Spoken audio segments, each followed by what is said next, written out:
Hello les potes, ça va? Je viens enfin d'aller faire réparer mon scoot, je suis refait.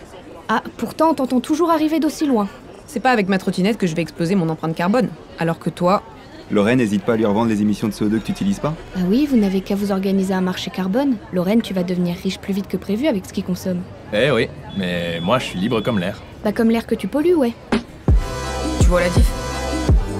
Hé, Ah ouais? Explique du coup. Et je vois qu'il y a de l'eau dans le gaz ici.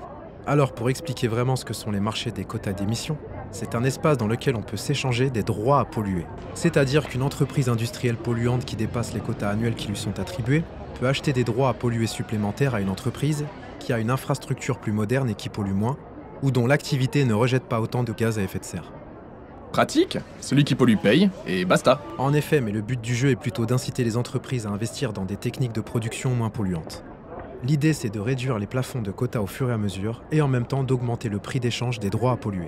Plus le volume des quotas distribués est faible, plus les prix de rachat sont hauts. À terme, le cheminement consiste à ne pas contraindre, mais à inciter fortement les entreprises polluantes à investir dans de nouvelles infrastructures et à être plus regardantes sur leurs émissions de CO2 pour réduire leur empreinte environnementale. En Europe, il existe un marché des quotas qui couvre près de 45% des émissions de gaz à effet de serre de l'Union européenne.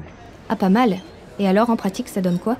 Force est de constater qu'au début, ça n'a pas bien fonctionné, parce qu'on a donné un trop grand nombre de quotas, du coup les prix d'échange étaient super bas, et donc personne ne réduisait vraiment son empreinte. En 2017, l'Union européenne crée un mécanisme pour retirer du marché une partie des quotas excédentaires, c'est-à-dire des réserves que les entreprises pouvaient accumuler si elles n'utilisaient pas tous leurs quotas d'une année sur l'autre.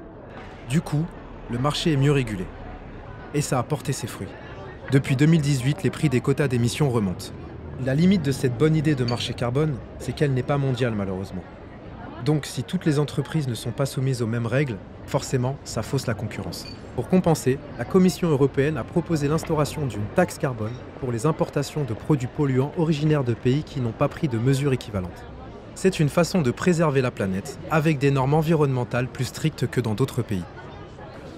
Marché de quotas d'émissions. Espace dans lequel les pays de l'Union européenne s'achètent des droits à polluer. Marché qui existe depuis le 1er janvier 2005 et qui couvre 45% des émissions de gaz à effet de serre de l'Union européenne. L'enjeu, réduire les émissions de CO2 des entreprises polluantes en raréfiant le volume de quotas distribués, ce qui augmente le prix de leurs transactions. La finalité, pousser les entreprises à moderniser leurs infrastructures pour limiter leur empreinte carbone et baisser d'ici 2030 les émissions de gaz à effet de serre de l'Union européenne d'au moins 40% par rapport au niveau de 1990. La limite, uniformiser ces pratiques au niveau mondial pour ne pas fausser la concurrence. 14 juillet 2021, l'Union européenne propose une taxe carbone pour les importations de produits polluants. Bon alors Virgile, quand est-ce que tu redeviens piéton du coup? Tu vois la diff? Hé,